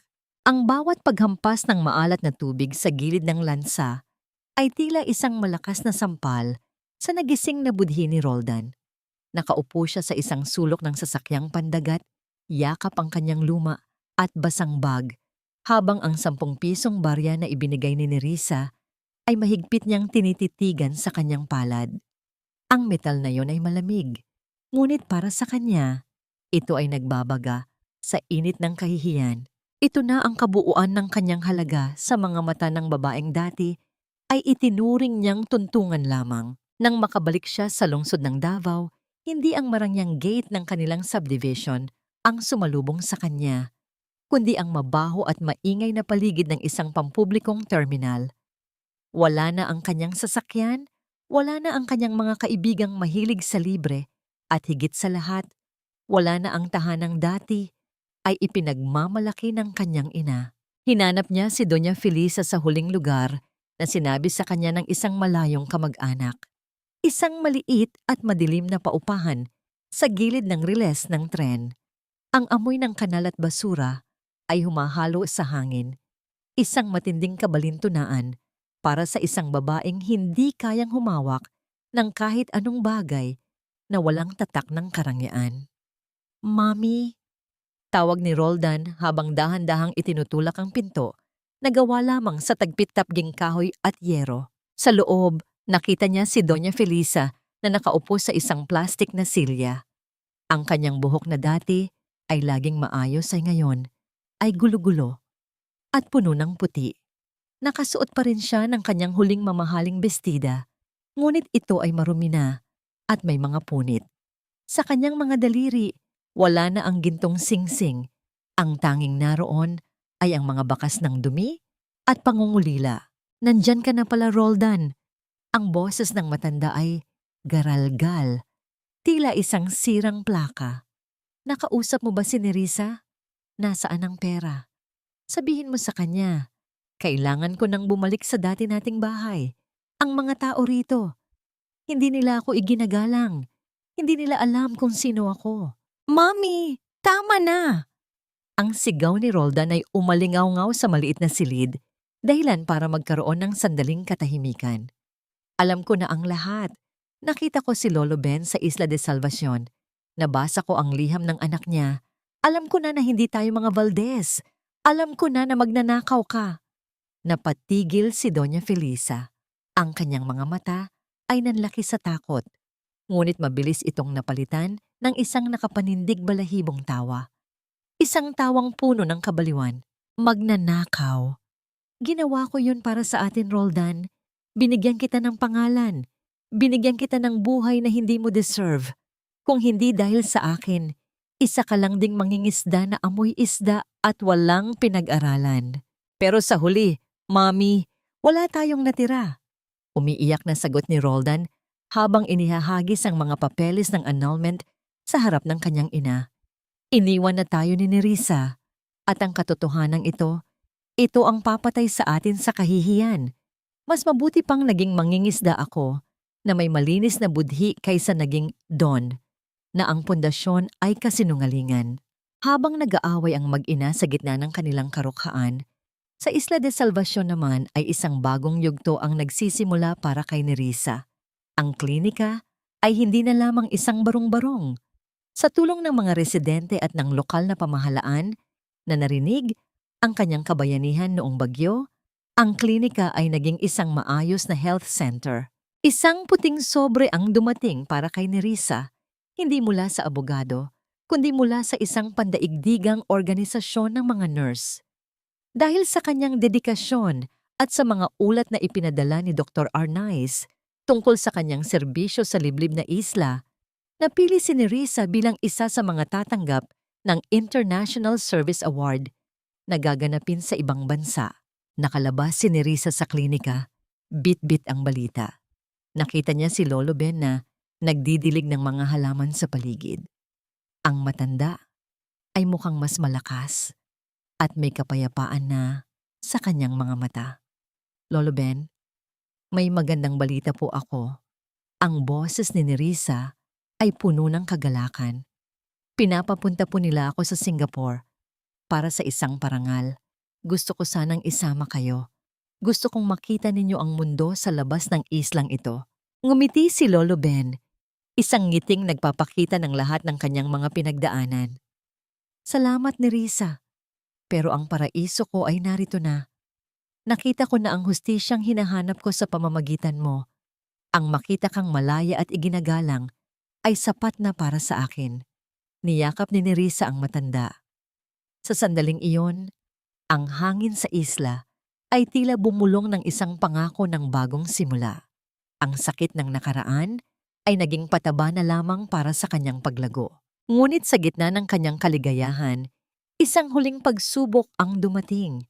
Isang tawag mula sa isang ospital sa Davao ang kanyang natanggap. Si Doña Felisa ay isinugod sa emergency room dahil sa matinding stroke at si Roldan ay walang kakayahang magbayad kahit para sa isang bote ng dextrose. Nurse Nerissa, pasensya na po sa istorbo. Ang boses ng dating kasamahan niya sa ospital ay puno ng pag-aalinlangan. Pero si Mr. Valdez, nagmamakaawa po siyang makausap kayo. Sabi niya, kahit ito na lang daw ang huling pagkakataon. Napatitig si Nerissa sa malawak na asul na dagat. Ang kanyang puso ay tumibok ng mabilis, tila nakikipagbuno sa pagitan ng kanyang nakaraan at ng kanyang hinaharap. Ang landas ng pagpapatawad ay hindi madali, ngunit ito lamang ang tanging paraan para sa ganap na paglaya. Ang tunog ng kanyang mga sapatos sa makintab na sahig ng ospital ay may kasamang katiyakan at bigat. Malayo sa mabilis at nanginginig na mga hakbang niya noon tuwing siya ay nagmamadaling pumasok sa shift. Si Nerissa ay naglakad sa koridor ng Davao Medical Center, hindi bilang isang empleyadong takot mapagalitan, kundi bilang isang babaeng may dalang kapayapaan sa kanyang puso.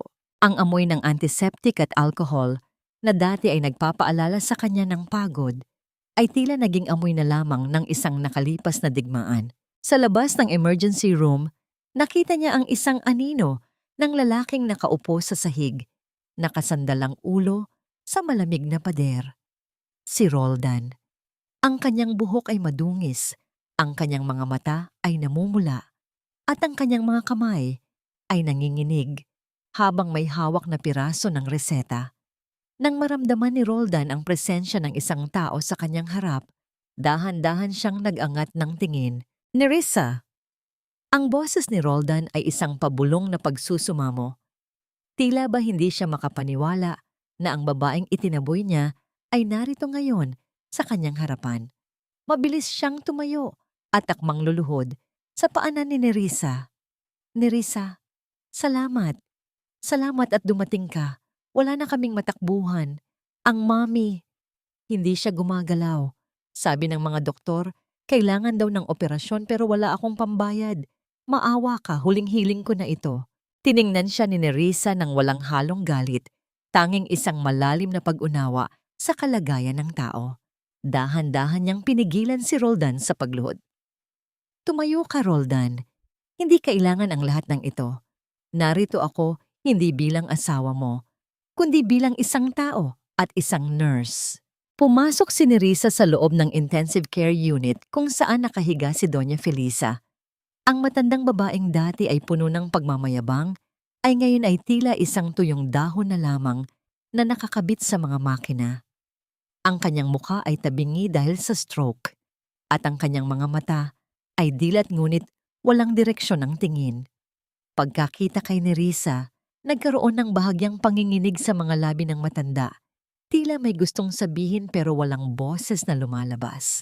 Lumapit si Nerissa at dahan-dahang Hinawakan ang kamay ng kanyang dating biyenan. Ito ang mga kamay na dati ay nagsuot ng ninakaw na ginto. Ang mga kamay na ginamit sa pagturo sa kanya bilang isang mababang nurse. Sa sandaling iyon, naramdaman ni Nerissa ang isang patak ng luha na gumulong mula sa mga mata ni Doña Felisa. Ito ay luhang puno ng hiya at pagsisisi. Huwag na ninyong pilitin magsalita. Mahinahong bulong ni Nerissa habang inaayos ang kumot ng matanda. Binayaran ko na ang initial deposit para sa inyong gamot at stabilisasyon. Gagawin ng mga doktor ang lahat para guminhawa ang pakiramdam ninyo. Pero pagkatapos nito, kailangan ninyong matutunang tumayo sa sarili ninyong mga paa. Lumabas si Nerissa at hinarap si Roldan na naghihintay sa labas. Inabot niya rito ang isang asol na folder. Iyan ang mga papeles ng annulment, Roldan. Pinirmahan ko na ang lahat ng kailangan. Iyan din ang resibo ng huling tulong na maibibigay ko sa pamilya ninyo. Mula sa araw na ito, malaya na tayo sa isa't isa. Nerissa, wala ba talagang pag-asa? Kahit para sa mga nakaraang taon natin? Ang tanong ni Roldan ay puno ng pait. Ang nakaraan ay bahagi na ng kung sino ako ngayon, Roldan. Pero hindi na ito ang buong buhay ko. Sagot ni Nerissa habang dahan-dahang tumatalikod. Sana sa gitna ng hirap na ito, mahanap ninyo ang inyong mga sarili, hindi sa pamamagitan ng paggamit sa ibang tao, kundi sa paggawa ng tama. Habang naglalakad si Nerissa palabas ng ospital, naramdaman niya ang sikat ng araw sa kanyang mukha. Wala nang bigat, wala nang galit. Ang pagpapatawad ay hindi para sa mga taong nanakit sa kanya.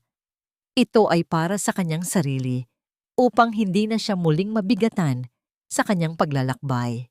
Sa kanyang bag, naroon ang kanyang tiket patungong Singapore para sa International Award at sa kanyang puso. Naroon ang Isla de Salvacion, ang lugar kung saan muling isinilang si Nerissa Valdez, ang babaeng natutong magmahal nang hindi nawawala ang sarili. Ang liwanag ng mga dambuhalang chandelier sa loob ng Maranyang Hall sa Singapore ay tila mga bituing bumagsak mula sa langit upang saksihan ang rurok ng kanyang paglalakbay. Nakatayo si Nerissa sa gitna ng entablado, suot ang isang eleganteng Filipiniana na gawa sa pinong tela ng pinya, isang simbolismo ng kanyang pinagmulan na sa kabila ng pagiging manipis ay nagtataglay ng hindi matatawarang tibay. Hawak niya sa kanyang mga kamay ang kristal na tropeyo ng International Nurse Service Award. Ang lamig nito ay tila isang gamot na tuluyang nagpalamig sa mga sunog ng kanyang nakaraan. Sa harap ng libu-libong tao mula sa iba't ibang panig ng mundo, hindi ang kanyang mga sakripisyo para kay Roldan ang kanyang naalaala. Hindi ang mga gabing umiyak siya sa sulok ng kusina dahil sa panglalait ni Doña Felisa. Ang nakikita niya ay ang mga ngiti ng mga bata sa Isla de Salvacion, ang mahigpit na yakap ni Elena, at ang mapayapang mukha ni Lolo Ben habang pinapanood ang paglubog ng araw. Ang pagiging nurse ay hindi lamang tungkol sa pagbibigay ng gamot. Ang boses ni Nerissa ay umalingaw-ngaw sa buong bulwagan, matatag at puno ng dignidad. Ito ay tungkol sa pagiging liwanag sa pinakamadilim na sandali ng isang tao. Ngunit natutunan ko na hindi mo kayang magbigay ng liwanag kung ang sarili mong lampara ay pilit na pinapatay ng iba. Upang makapagligtas ng buhay, kailangan mo munang iligtas ang sarili mo. Ang palakpakan ng mga tao ay tila isang dambuhalang alon na yumayakap sa kanya, isang pagkilala na matagal na ipinagkait sa kanya ng mga taong itinuring niyang pamilya. Sa sandaling iyon, alam ni Nerissa na hindi na siya ang nurse lang na tinitingnan ng mababa. Siya ay isang babaeng may halaga, may boses at may sariling tadhana. Pagkatapos ng seremonya, habang naglalakad siya sa tabing dagat ng Marina Bay, muling nagliwanag ang kanyang cellphone, isang video call mula sa Isla de Salvacion. Ang mukha ni Lolo Ben ay lumabas sa screen, nakasuot ng malaking sombrero at may malapad na ngiti habang hawak ang isang basket ng mga sariwang prutas. Nurse Nerissa, nakita ka namin sa balita sa radyo. Ipinagmamalaki ka ng buong isla. Ang boses ng matanda ay puno ng kagalakan. Tila ba sarili niyang anak ang nagtagumpay? Huwag kang mag-alala rito. Maayos ang klinika. Hinihintay ka ng mga bata, pero alam naming malayo pa ang liliparin mo. Salamat, Lolo Ben. Nakangiting sagot ni Nerissa. Ang mga luha sa kanyang mga mata ay luha na ng wagas na kaligayahan. Kayo ang nagturo sa akin na ang tunay na tahanan ay naroon sa mga taong marunong magpahalaga. Babalik ako, pangako. Bago niya ibaba ang tawag, nabanggit ni Lolo Ben ang isang balita mula sa Davao. Si Doña Felisa ay nakalabas na ng ospital ngunit nananatiling paralisado ang kalahati ng katawan. Sila ni Roldan ay nakatira na ngayon sa isang maliit na bahay sa labas ng lungsod, kung saan si Roldan ay nagtatrabaho bilang isang kargador sa palengke upang may maipambili ng gamot ng kanyang ina. Wala na ang kanilang mga ari-arian. Wala na ang kanilang huwad na dangal. Ang tanging natira sa kanila ay ang bawat isa, isang parusa na marahil ay mas matindi pa sa anumang kulungan, ang harapin ang katotohanan ng kanilang mga nagawa. Sa loob ng bawat oras ng kanilang buhay, hindi na nakaramdam ng pait si Nerissa. Ang balitang yon ay tila isang balita na lamang tungkol sa mga taong hindi na bahagi ng kanyang mundo. Ang galit ay isang lason na matagal na niyang iniluwa. Kinabukasan, sa Changi Airport, habang naghihintay siya ng kanyang flight patungo sa kanyang unang international mission sa Africa, tiningnan ni Nerissa ang kanyang pasaporte. Sa loob nito ay nakasingit ang isang maliit na litrato. Ang litrato niya kasama ang mga residente ng Isla de Salvacion sa harap ng kanilang bagong klinika. Ang tinig ng announcer sa airport ay naghuhudyat na ng kanyang pag-alis. Bit-bit ang kanyang maleta. Ang mismong maletang dinala niya noong gabi ng kanyang pagtakas. Naglakad si Nerissa patungo sa boarding gate. Ang kanyang bawat hakbang ay magaan. Ang kanyang balikat ay tuwid. At ang kanyang paningin ay nakatuon sa malawak na langit na makikita sa malalaking bintana ng airport. Wala nang tanikalang humihila sa kanya pabalik. Wala nang mga boses na bumubulong na siya ay hindi sapat. Si Nerissa Valdez ay hindi na lamang isang nurse na naghahanap ng kapayapaan. Siya na ngayon ang kapayapaan na kanyang hinanap. Ang kanyang kwento ay hindi nagtapos sa pag-alis. Ito ay nagsimula sa kanyang muling pagtuklas sa sarili. Habang umaandar ang eroplano sa runway, ipinikit ni Nerissa ang kanyang mga mata at dahan-dahang huminga ng malalim. Sa bawat pag-angat ng sasakyang panghimpapawid, tila iniiwan niya ang lahat ng bigat ng mundong kanyang kinalakihan. Sa itaas ng mga ulap, kung saan ang araw ay laging sumisikat, doon niya natagpuan ang tunay na kahulugan ng kalayaan. Ang huling silip ng araw sa abot-tanaw ng Isla de Salvacion ay tila isang banayad na halik sa pisngi ng dagat.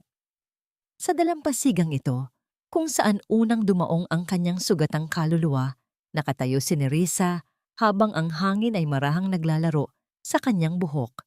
Wala na ang unipormeng puti na laging may bakas ng pagmamadali. Ang suot niya ngayon ay ang kapayapaan na hindi nabibili ng anumang ginto. Nakamit na ba ang patawad? Marahil ang tanong na yan ay hindi na kailangan ng isang diretsyong sagot. Ang patawad para kay Nerissa ay hindi nangangahulugan ng pagbabalik sa piling ng mga taong sumira sa kanya. Ang tunay na patawad ay ang pagbitaw sa bigat na matagal niyang dinala sa kanyang mga balikat. Napatawad na niya si Roldan at Doña Felisa, hindi dahil karapat-dapat sila, kundi dahil karapat-dapat ang kanyang puso sa isang puwang na walang puot. Ang kanilang mga anino ay hindi na nagpapalungkot sa kanya. Sila ay naging bahagi na lamang ng isang malayo at malabong gunita. Ganap na ba ang kanyang kapayapaan? Oo. Ang kapayapaan ni Nerissa ay hindi ang kawalan ng bagyo, kundi ang kaalaman na siya ay may sapat na lakas upang makatayo sa gitna nito. Wala na ang mabilis na pagtibok ng puso dahil sa takot na magkamali. Wala na ang pagsisikip ng dibdib tuwing may maririnig na pangungutya. Ang bawat gabi niya ay hindi na pinupuno ng mga tanong kung siya ba ay sapat. Ngayon, Sapat na ang malaman niyang siya ay humihinga para sa kanyang sarili. Ano ang aral na iniwan ng kanyang paglalakbay? Ang kwento ni Nerissa ay isang paalala para sa bawat babaeng nakikinig. Ang pag-ibig na humihingi ng iyong dignidad ay hindi pag-ibig, kundi isang bilangguan. Ang tunay na utang na loob ay hindi ang habambuhay na pagbabayad sa mga taong nagpapakain sa iyo, kundi ang utang natin sa ating sarili na pangalagaan ang ating dangal. Ang sakripisyo ay dakila. Ngunit ang pagpapakamatay ng kaluluwa para sa mga taong walang pagpapahalaga ay isang pagkakamali na kailangang itama. Sa ilalim ng punong nara kung saan nakalibing ang mga alaala ni Lolo Ben, isang maliit na marker ang nakatayo. Nakasulat doon ang mga salitang naging gabay ni Nerissa. Ang dagat ay hindi nauubusan ng alon, ngunit ang bawat alon ay laging nakakahanap ng dalampasigan. Bilang inyong tagapagsalaysay, nakikita ko si Nerissa na dahan-dahang naglalakad pabalik sa kanyang klinika. Ang kanyang anino sa buhanginan ay mahaba at matatag. Ang kanyang buhay ay naging isang bukas na aklat ng pag-asa na gaano man katindi ang pambabaliwala sa atin ng mundo. May kakayahan tayong lumikha ng sarili nating paraiso. Ang paglaya ni Nerissa ay hindi lamang paglaya mula sa isang maling asawa o isang malupit na biyenan. Ito ay ang paglaya mula sa paniniwalang kailangan niyang maging martir upang maging mahalaga. Ngayon, sa bawat tibok ng kanyang puso, sa bawat buhay na kanyang inaalagaan, at sa bawat ngiting kanyang ibinibigay, si Nerissa Valdez ay ganap ng buhay. Dito nagtatapos ang kanyang kwento. Ngunit ang kanyang inspirasyon ay mananatiling buhay sa bawat haplos ng hangin at sa bawat pagsikat ng araw sa Isla de Salvacion.